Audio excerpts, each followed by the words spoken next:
Inept, insecure, incompetent. That's how the British ambassador to the United States described President Trump.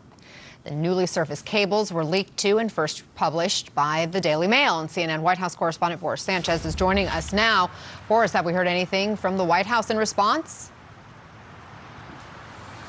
No comment yet, Anna, from the White House's press shop. We are eagerly awaiting President Trump's response on Twitter. Nothing there yet.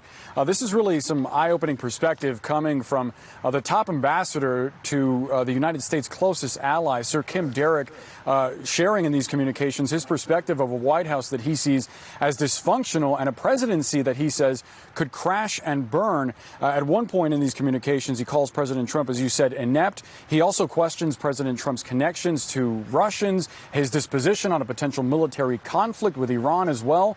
This is really awkward timing for the relationship between the United States and the UK, considering President Trump was just there a few weeks ago, receiving all the pomp and circumstance of a state visit, saying that he believes the Queen has not had as great a time in recent years as when she spent time with him.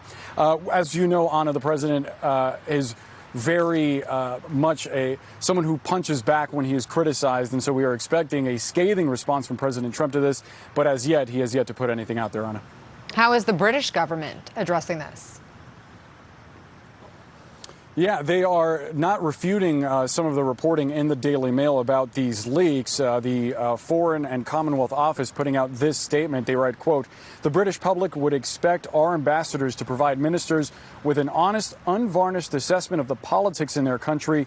Their views are not necessarily the views of ministers or indeed the government, but we pay them to be candid, just as the U.S. ambassador here will send back his reading of Westminster politics and personalities."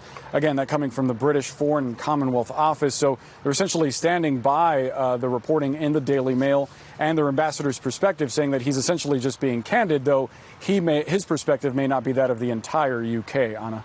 Okay, Boris Sanchez reporting for us. Thank you. We'll take a look at what people in California